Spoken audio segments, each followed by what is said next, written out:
আল খাবিসাতু লিল খাবিসিনা ওয়াল খাবিসুনা লিল খাবিসাত। এই আয়াতে আল্লাহ তাআলা বলেছেন যে পুত পবিত্র থাকবে, যে পুত পবিত্র থাকবে আল্লাহ তাআলা তার সহধর্মিণীকে পুত পবিত্র রাখবেন। কিন্তু কতক সময়ের বিপরীত হয়, যেমন আমার বন্ধুর ক্ষেত্রে হয়েছে। তাই এখন এই আয়াতের ব্যাখ্যা কি হবে? এই আয়াতের ব্যাখ্যা এটা চূড়ান্ত না তো ভাই, আপনাকে কে বলেছে এটা চূড়ান্ত? এই আয়াত পড়ে অনেকে ভুল বুঝে, অনেকে মনে করে আয়াতে আল্লাহ বলেছেন যে খবিস মহিলারা খবিস পুরুষদের জন্য, আর ভালো মহিলারা ভালো পুরুষদের জন্য।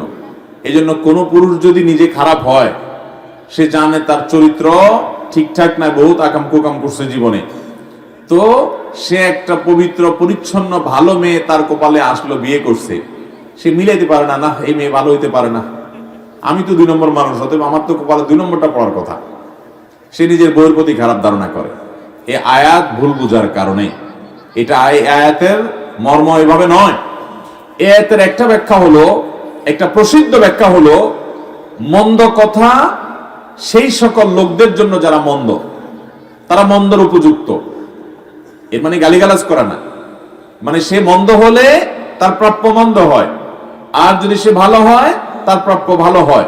এখানে কথাকে বোঝানো হয়েছে, এটা একটা ব্যাখ্যা। আরেকটা ব্যাখ্যা হলো, যারা ভালো পুরুষ তাদের ভালো নারী পাওয়া তাদের অধিকার, যারা খারাপ পুরুষ তাদের খারাপ নারী পাওয়া তাদের অধিকার।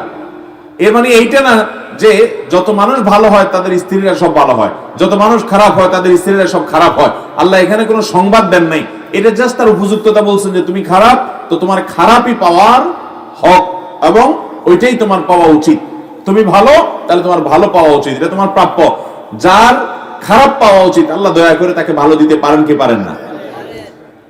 ফেরাউনের মতো খারাপ মানুষকে আল্লাহ তাআলা ভালো স্ত্রী দিবেন না, দেন নাই?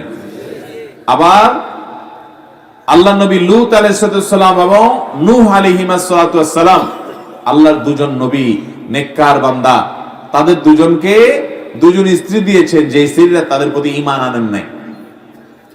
তাহলে অমুসলিম, আল্লাহর প্রতি ঈমান নাই, সেই কুফরি করা মানুষগুলোকে নবীর ঘরে আল্লাহ স্ত্রী হিসেবে দিয়েছেন। তাহলে ভালো মানুষে আল্লাহ তাআলা খারাপ মানুষ দিবেন না, দেন নাই? তাহলে এভাবে এই আয়াতের আলোকে এই সহজ সমীকরণ করা যাবে না। আর এই আয়াতের ব্যাখ্যা মোটেও সঠিক না যে ভালো হবে তার সহধর্মিণী ভালো হবে, যে খারাপ হবে তার সহধর্মিণী খারাপ হবে না।